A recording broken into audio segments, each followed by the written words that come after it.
Good morning, Mario, and good morning, Switch fans, from my grandparents' basement storage room. My grandparents are almost 90, and I haven't seen them since I moved to Arizona, so we figured it would be good to come back and get some FaceTime with my favorite grandparents and say hi and spend a little Christmas cheer together, which means you're getting a really different set from my home set. This one has exotic baskets and towels and ceiling tiles that remind me of an office building. But we do have big news, and I wasn't planning on recording a GMM today, but something massive happened that I feel we have to talk about. Because according to Digital Foundry, the Switch Pro is canceled. What's going on, everybody? It's Zach from SwitchForce. Missed you, love you, good to see you again. Hope your holiday season is going fantastic. And if it's not, there's still time to turn it around. There's still time, I promise you. You can make tomorrow better, or just play Sports Story, because the game is fantastic so far, and I'm obsessed with it, and it's been really hard to not play and instead focus on family. And I also kind of played Vampire Survivors on my Steam Deck for the first time, and oh my goodness, that's also addictive. But let's talk about this big breaking news that just dropped from Digital Foundry. They were posting an end-of-the-year wrap-up video and talking about how they have heard from talking to different developers that there was a mid-generation new Switch upgrade plan, and from what they've heard, it has been canceled internally. Now, this is massive news with potentially crazy implications, but also this could be Nintendo just being weird. So I want you to keep that in mind before you get either super excited or super doom and gloom. I still am very, very suspicious of what Nintendo is doing here. Now, the specific verbatim text says that thus it's pretty clear that whatever they do next is going to be the actual next generation hardware. There was a mid-generation Switch update planned at one point, and that seems to no longer be happening. So basically, Switch 2 will be next, not Switch Pro. But here's what I want to say. The last couple of years have been very crazy, so Nintendo clearly has had different plans and different sort of paths that they have gone through, right? One path was going to be a very powerful Switch. We've heard about 4K dev units for years now, and before all of the COVID shortages and crises, it seemed like they were on that path. Now, part of that path could be to, match the PlayStation 5 and the Xbox Series X. Part of that path could be based on development partners and games they had in the works. Part of that path could have been on accessibility and price. Now, obviously, things were dramatically shifted for most video game companies, and I think there's two big things that really impacted Nintendo on this front. One, the PlayStation 5 and Xbox Series X were hardly available the first year.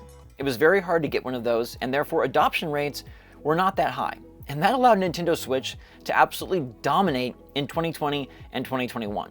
Now, the other piece of the puzzle is the Switch OLED, because I don't think the Switch OLED was the mid-generation update. Rather, the Switch OLED was supposed to be the mid-generation update, but the OLED model itself is kind of a Frankenstein's monster that occurred because of all the product shortages, chip shortages, and issues, and they decided to basically just cornucopia something together and sell it. And don't get me wrong, I love the OLED. It's the only way I'll play. It's fantastic. The brighter screen, the better visuals. Well, you know what I mean. Better because they're brighter and a little bit bigger, not better because there's more power. There definitely isn't more power. And I think there was supposed to be more power. I think that system was supposed to be the Switch Pro, and then perhaps they decided to just release the OLED and shift the Switch Pro. Now, if they have officially decided to can the Switch Pro, according to this Digital Foundry report, here's what I think could be going on. I mean, maybe they are just ditching the Switch Pro. Maybe they're going to let the Switch ride its full course out and then release a Switch 2 in order to move to a totally new generation, sell a brand new piece of hardware to everybody, not make it a optional upgrade, but make it a mandatory new system. But given how well the Switch has done, and given the install base, what if they did something different? What if they still released the Switch Pro, but it wasn't called that? It wasn't a mid-tier upgrade. It was released and marketed as a next step, next generation, big new hardware. Now, they could basically, for all intents and purposes, keep it a Switch Pro, right? It's got the DLSS technology, it's got better performance, it's got bigger memory, it's got a nicer screen, all that stuff. It's backwards compatible, but they call it a new system, and they market it as a brand new system, not an upgrade. So when Digital Foundry is saying they don't think there is going to be a new Switch in 2023, well, maybe there won't be. But I do wonder if the Switch Pro is still going to arrive, but just branded and marketed differently. Now, Nintendo could completely skip the Switch Pro and release something even more powerful, but do you see that happening? That seems incredibly unlikely for Nintendo, that they would have had this nice, nifty DLSS-powered 4K unit, and now they're going to go even further Like, Nintendo has never done 4K. That is a big enough step for them. And so I think, reading between the tea leaves here, that they're just rebranding and remarketing. Because the OLED was going to be, hey, you've had this system for 4 or 5 years, now you can get a better one. But now after 6, 7 years, it seems like they're going to be wanting to market this as a must-buy new system for everyone that's loved Switch. And if you think about it from a business standpoint, that makes a ton of sense. Now, by saying no 2023, that's interesting to me, because I really have felt like Zelda Tears of the Kingdom would be the transition point. Whatever hardware they were going to release, half step, full step, quarter step, it would be around Zelda. They have used many big new Zelda games as the line of demarcation, right? The crossover. Either you play it on Wii U or you get the Switch. Either you play it on GameCube or you get the Wii. And Tears of the Kingdom could do the same thing, especially if they want to make Tears of the Kingdom look better, play faster, run more strongly, then they would need a superior piece of hardware. But you could, of course, play the game on your original Switch. So I still would not be surprised if a new Switch does come out in 2023. I want to be clear that Digital Foundry has heard about the cancellation, but probably not releasing in 2023 is speculative. So there's two pieces here. Switch mid-upgrade is canceled. Switch probably not 2023, separate. So I still believe in 2023 for a new system. I still believe in May around the launch of Zelda because Nintendo has a pattern of doing that. But if they want to really make a big splash and unveil the new system as a successor rather than an option, well, this just makes a lot of sense.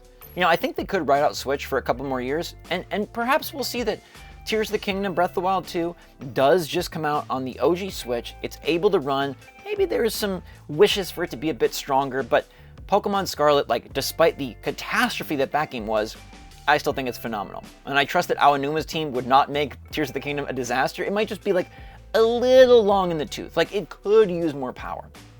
But there's definitely a very viable future, a path, where Nintendo is able to get enough out of the Switch to make Tears of the Kingdom run perfectly fine and not need a new piece of hardware.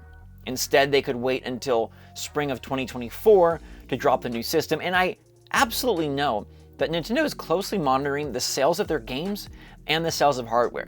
They got a double Pokemon boost in 2022 that massively outpaced what I bet they thought 2022 would do. Legends Arceus was a humongous success. Scarlet and Violet are killer apps, and the Switch has continued to sell insanely well. It continues to push units. Even if it's not number one every month, it is growing and gaining, and it is not showing any signs of fading, right? There's no risk that 2023 is the end of Switch. And they still have so much to do on Switch, and I wonder if that's part of it as well. If certain games got pushed, if certain features got delayed, if certain opportunities were not able to be accessed, maybe they want to put out a new Animal Crossing with the player base already there. Maybe they want to add Game Boy and Game Boy Advance with the player base already there. The Mario game that was supposed to come out with the movie this year, then the movie got delayed till April and the game's coming out in the summer, who knows? Or the fall. They really could have had a set plan to upgrade the Switch, and because of many different factors, including delays, including shortages, and including the market itself, what fans are receptive to, how PlayStation and Xbox are handling things. Remember, Xbox did not have a big exclusive this entire year. High on Life, fun little cute, silly game, but that's their big thing. Next year is a big year. Starfield and Redfall and Forza and more. And Sony obviously coming with Spider-Man 2. So I still feel like 2023 is the competitive year where Nintendo really would like to come to the ring, come ready to battle. And so I still will keep championing and believing in the next Switch in 2023. And if you ask me, yeah, the Switch Pro probably was canceled. But what the Switch Pro is will not be called Switch Pro, or maybe it will, but you know what I'm saying? The idea of a mid-gen Switch is just being transitioned into a successor Switch, but it's still the same system, the same idea. Whatever the Switch Pro is, just imagine that instead of being branded as a mid-tier, mid-cycle upgrade, it's just gonna be the next thing as a way to build people forward. And Digital Foundry kind of taps into this in their follow-up discussion about how Nintendo struggles with transitions. GameCube was kind of lackluster for them. Wii was a huge success, but then they fell apart with the Wii U. And then Switch was a big success, and you know what the best way to not have that happen again is? You basically release the same system, but more powerful. And you do it before you've ran out of all your good faith. You do it when you're at your strongest point, not when you're falling apart. And maybe that's Nintendo's plan. Maybe the idea to refocus a mid-cycle Switch into a next-generation Switch maybe even in just name and marketing alone, is to combat the poor transitions they've faced the last 3 or 4 generations. And to me, that makes a lot of sense. You can let me know what you think, but I feel like that's how it lines up. Or maybe we just won't be playing a new Switch until 2025. Nintendo's like, screw it, we don't care about your demands for more power, we don't need it, we don't want it. You clearly don't care because you buy Pokemon 40 million times, and oh, by the way, we got Mario and Animal Crossing and Metroid and all these other games. It'll be fine. And truly, Nintendo will be fine. When they drop sweet indies in the last weeks of December for $14.99 in Sports Story is amazing. They got Hollow Knight still to come. They're starting off the year with Fire Emblem Engage and Kirby and Octopath, and we know that something Mario is going to happen with the theme park and the movie. They got Tears of the Kingdom and plenty more unknown along with their directs. It's just a ridiculous, ridiculous time for Nintendo. Success at an all-time high, hearts and minds at an all-time high, and they can kind of do whatever they want. But what do you think they're going to do? Do you think they really canceled this and they're just going to wait years? Do you think they're rebranding it like I believe? Or how do you think they handle this? And is May 2023 the time for them to debut to go alongside Zelda? Or will they wait for a later year or a later date? Let me know what you think in the comments down below. Hope you're all doing great out there, staying safe, staying healthy, staying happy, staying positive. And until next time, love you all so much. Appreciate you. Good to see you from the basement. Sorry about that, but this is what I got for you. So until next time, thanks again. SwitchForce out.